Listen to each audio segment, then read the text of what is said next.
Hello, welcome back to my channel. If you're new here, my name is Mary and today's video is going to be my TBR for the month of November. So if you've been around on this channel before, you know that I normally play a TBR game to decide my TBR every month. However, I am continuing my break of that. In November, I am participating in a readathon, but that's not really why I'm continuing my break of that. I mostly have a couple of things that I want to check off for my goals for the end of the year, and I don't really want to leave that to chance. So without further ado, I'm just gonna hop into the TBR. This will be divided into roughly 3 parts. But here's part 1. Every single year in November, there is a readathon called Nonfiction November. I believe this is actually planned to be the last year of that readathon, but I'm gonna participate just like I always do. They do give you prompts. I am deciding not really to go based on the prompts this year. I'm just gonna tell you a couple of nonfiction books that I do want to read in November, and there are more than this that I will potentially pick up depending on what is available at my library, but these are the priority reads. First is Say Nothing by Patrick Keefe, which is actually being turned into a Hulu series in November. So I'm very excited to watch that after I read it. This is a true crime book of sorts about a particular crime committed by the IRA in Northern Ireland. I don't know much more about it than that. There was a woman who has multiple children who was one day taken out of her home in front of her children, and then she's never seen again. And I believe this book delves into that and a little bit about the conflict that the IRA was involved in. And I'm excited to read it. It was on my 24 and 24, and I want to get to it in November. The second book that I have on my list of nonfiction November potential reads is Hidden Potential by Adam Grant, which is supposed to be about the science of achieving greater things. It's like a self-help book to figure out how to improve yourself and to reach your goals and create better achievements. And I would like to read this one. This one is kind of a last chance for me. If I don't end up picking it up in November, I will probably just clear it off of my Goodreads TBR. But I do actually want to read this one. I have it on hold for my library already because the hold is pretty long, and I'm hoping that I can get to it this month. The next category of books that I want to read are my 24 and 2024 books. And I already mentioned one, which is Say Nothing by Patrick Keefe. These are books that I own and I want to prioritize reading them. The next one that I have is One Day in December by Josie Silver. And this is a contemporary romance about like misconnections. So it's about these people who, I believe the main character sees this guy on a bus and she instantly is like, I think that's the man I'm supposed to marry. And then she runs into him much later at a party, like a year or so later, I think. And he's introduced to her as the boyfriend of her good friend or best friend or something. And then it follows them through time and the like, would have, could have, should have beens, but weren't. And this is a wintry book, which I'm excited to read in November because Halloween will be over and I will be ready to sort of embrace the wintry spirit. And it doesn't say that it's super Christmassy, so I'm hoping that that is the case because I don't want to like rush in, but I don't typically read a lot of seasonal reads and I would like to get better about doing that. So this is on my November TBR. The next book in my 24 and 2024 that I want to read in November is Big Summer by Jennifer Weiner, which is kind of ironic coming off of One Day in December by Josie Silver. But this one is about a female friendship. So it's 2 women who used to be really good friends, haven't spoken in a while, and then our main character gets a letter, I believe, or an invitation from her former friend requesting her to be a bridesmaid in her wedding or go to her bachelorette party or something of the sort. And she is wondering why. So I really am excited to read this one. Jennifer Weiner is an author that I've heard a lot about, and I believe she wrote In Her Shoes, which is a movie with Cameron Diaz that I watched as a child, probably too young, but I really enjoy that movie. So I'm hoping that I will also like her other books. I don't know that I've read anything else by her, but I do know that I have several books of hers on my TBR, and this one I got from a secondhand shop, and so I'm excited to read it. I did kind of miss the summer for this one, which I feel like would have been maybe a better time to read it. So this one, if I don't get to it in November, I will probably just push it until next year, but I do want to get to it because it again is on that list of 24 books that I wanted to read in 2024. And then the last couple of things that I'm hoping I may get to in November are 9000 Hellbent by Leigh Bardugo. So this is the Alex Stern series, and it's a dark academia fantasy series about a girl named Alex Stern who finds out that she can see ghosts and then gets recruited to Yale because Yale's secret societies are actually magical and the magic attracts ghosts and the ghosts can have malicious intent. So they need someone who can see ghosts who can like protect their rituals, for lack of a better word. And Alex joins Leith House, which is one of the secret societies. And she is the Dante and her Virgil is this guy named Darlington. And something happens to Darlington and she's trying to figure out what happened to him. And that's sort of how the first book goes. I've mentioned this a couple of different times. My good friend from college actually wants to reread this as well because she wants to read Hellbent. And so I'm thinking that we'll try to buddy read it together. So I have to figure out with her how her November is looking. But I would like to get to it before the end of the year, but it's possible that I won't. But again, it was on my 24 and 2024. And so I would like to get to both of these.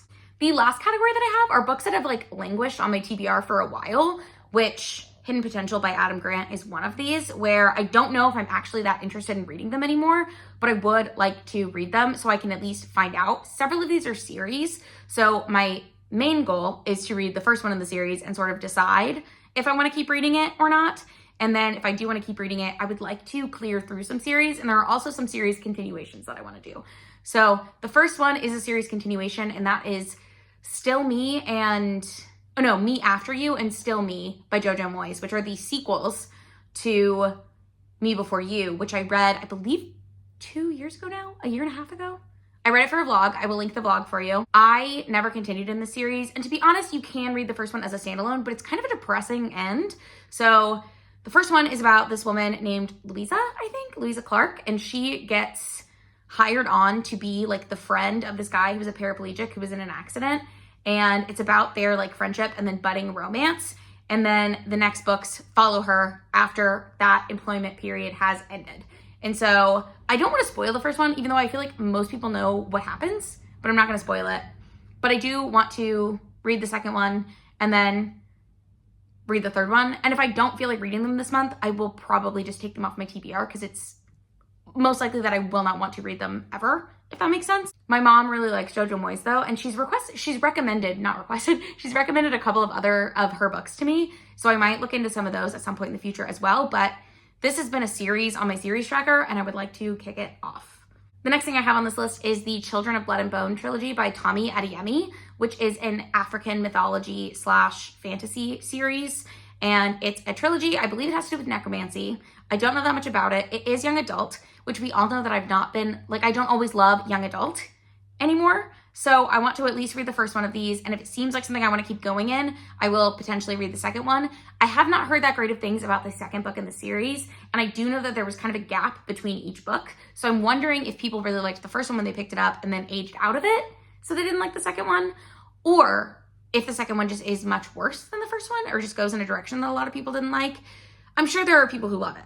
I remember when the second book came out, there were so many reviews basically saying that people didn't like it. And I believe the third one either just came out this year or came out last year. So I have the opportunity to sit down and binge them all at once, or read the first one, decide it's not for me, and not read the other two. So that is on this list. The next series that is on this sort of chopping block list is the Georgia Nicholson series. So these are diaries from a girl in high school, I think, in England.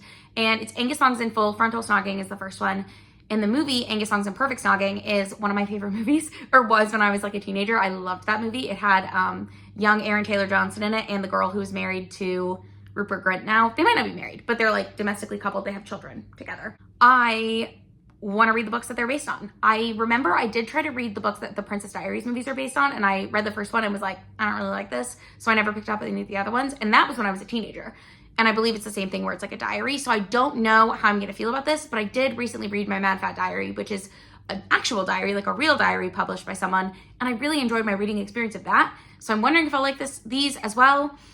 I know that they were written in the 90s / early 2000s. So I don't know how like problematic they will be, but also like I'm like cognizant of that. So I don't think it'll bother me that much, if that makes sense. So I want to at least read the first one. I do have it on hold for my library as an audiobook, and hopefully I either enjoy it enough to pick up a couple more, or I don't like it and I can cut the whole series from my TBR. Either way is fine with me. Next up, I have two more like chick litty books that have been on my TBR for a while, and I want to see if I actually want to read them. First is She Regrets Nothing by Andrea Dunlop, and this is a contemporary / chick lit book about a girl, or I guess a woman, who has some like family drama happening. There's some sort of like wealth thing at play. It says, when Layla Lawrence becomes an orphan at 23, the sudden loss unexpectedly introduces her to 3 glamorous cousins from New York who show up unannounced at her mother's funeral.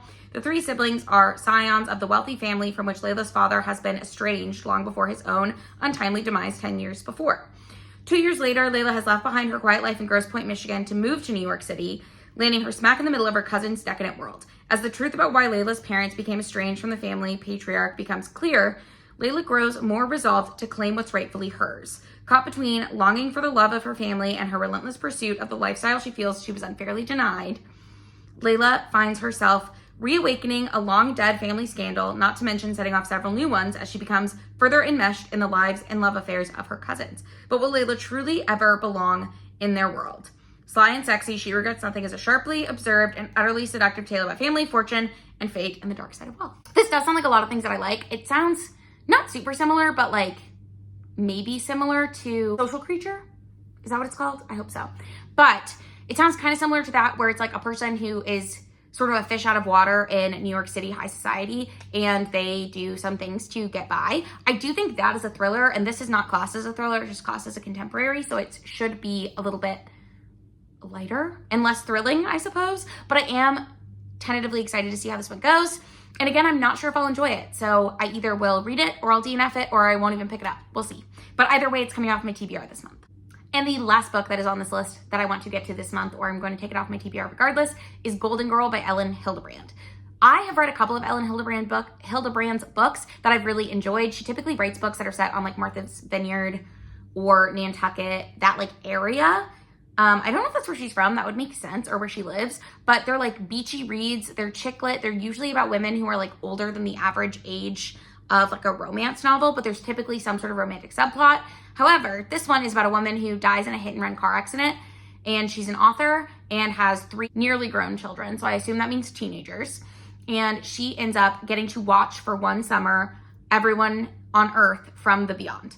And this sounds kind of similar to The Lovely Bones, which I read and liked. And what else did I read? Oh, the other one that I was going to say that I read this year or last year was I Liked My Life. I think I read it this year. And that one is again about a woman who dies and is like sort of interacting with her family that she left behind. But this sounds like Vivian has some secrets that are going to come to light. And it also sounds like she is really worried about the publication of her newest book.